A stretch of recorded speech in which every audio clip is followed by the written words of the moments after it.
اعوذ باللہ من الشیطان الرجیم بسم اللہ الرحمن الرحیم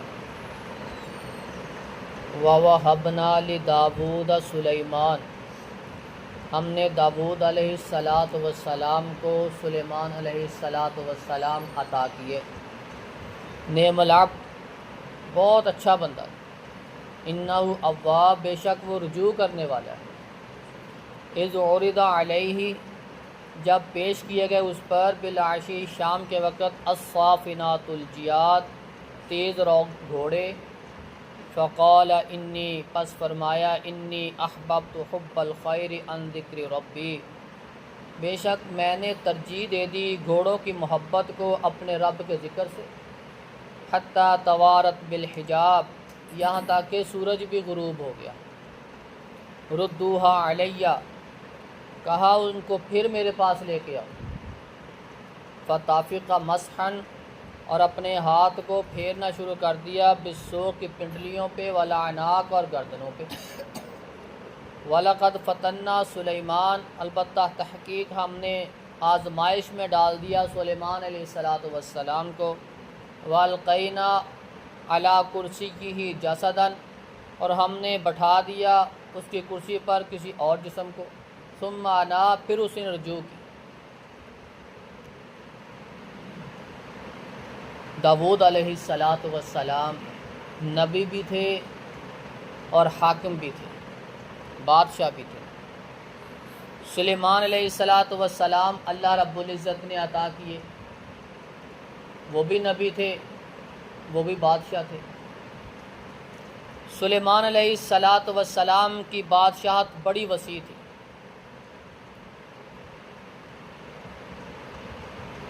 اور اللہ کی طرف بڑا رجوع کرنے والے تھے۔ اذ عرض علیہ بالعشی کی صافنات الجیاد، ایک دن ان کو گھوڑے بڑے پسند تھے، ان کے سامنے گھوڑے پیش کیے گئے۔ یہ ان کے محبت میں، ان کے پیار میں، ان کے لگن میں اتنے مگن ہو گئے، اتنے مصروف ہو گئے کہ اللہ کا ذکر بھول گئے۔ جو وقت اللہ کے ذکر کا تھا، نماز کا تھا، تسبیحات کا تھا، وہ وقت چھوڑ دیا۔ فقال انی احببت حب الخیر عن ذکر ربی حتی توارت بالحجاب، اتنے مصروف ہو گئے محبت میں کہ سورج بھی غروب ہو گیا، وہ جو وقت تھا وہ گزر گیا۔ پھر دوبارہ واپس بلا لے، پہلے بھیج دیے، پھر واپس بلا لیے گھوڑے، پھر ان کی پنڈلیوں پہ، ان کے گردنوں پہ ہاتھ پھیرنا شروع کر دیا۔ جب پتہ چلا کہ ان کی محبت اللہ کے ذکر پہ غالب آ گئی، سلیمان علیہ السلام نے سارے گھوڑوں کو ذبح کر دیا کہ انہوں نے رب کے ذکر کو بلا دیا۔ اللہ کے ذکر سے غفلت کی وجہ سے سارے کے سارے گھوڑے ذبح کر دیے کہ نہیں، یہ اس قابل نہیں ہے، یہ نہ ہو کہ پھر آئندہ پھر میں اللہ کے ذکر سے غافل ہو جاؤں۔ ان کی محبت کو، محبت والی چیز ہی اس کو ذبح کر دیا کہ اللہ کا ذکر پہلے۔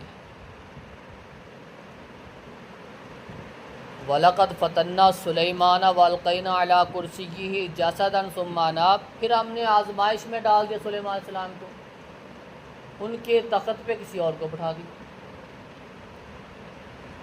یہ بھی آزمائش بہت بڑی تھی۔ اب اس کا ذکر نہیں، نہ تفسیر میں نہ احادیث میں وضاحت نہیں ہے کہ وہ جسم کیا تھا، وہ کہ اللہ نے فرشتہ بھیج دیا تھا، یا کوئی جن بیٹھ گیا تھا، یا پھر کوئی اور انسان بیٹھ گیا تھا۔ مفسرین نے ایک صحیح روایت نقل کی اس کے تفسیر میں کہ سلیمان علیہ السلام کی بہت بیویاں تھیں، 99 کے قریب۔ کہا میں آج ہر ایک کے پاس جاؤں گا اور اللہ رب العزت مجھے بیٹا عطا کرے گا، ہر میں سے میں اس کو جہاد کے لیے وقف کروں گا۔ انشاءاللہ کہنا بھول گئے، سب کے پاس گئے، صرف ایک ہی بیٹا ہوا، وہ بھی بیمار۔ کہتے ہیں کہ وہ جو جسم تھا وہ ہو سکتا ہے کہ یہی بیمار بیٹے کا ہو، جو کسی قابل نہیں تھا۔ تو سلیمان علیہ السلام کی تو آزمائش شروع ہو گئی کہ اللہ یہ کیا بنا، میں تو کہتا تھا کہ میری ایک بیٹوں کی فوج ہوگی، میں اس کو تیرے راستے میں وقف کروں گا، وہ جہاد کریں گے، لیکن یہ تو الٹ ہو گیا۔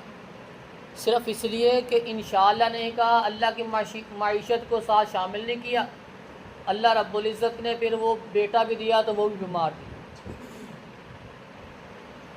ثم اناب، جب اس آزمائش میں پڑے پھر اللہ کی طرف رجوع کیا، اللہ غلطی ہو گئی، سستی ہو گئی، ایسے نہیں ہونا چاہیے۔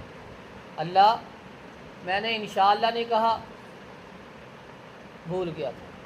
ثم اناب، پھر اللہ کی طرف رجوع کیا، اللہ رب العزت سے معافی مانگی، اللہ نے معاف کر دی۔ سلیمان علیہ السلام کی بادشاہت کتنی تھی، کیسی تھی، یہ اگلے سبق میں آئے گا انشاءاللہ۔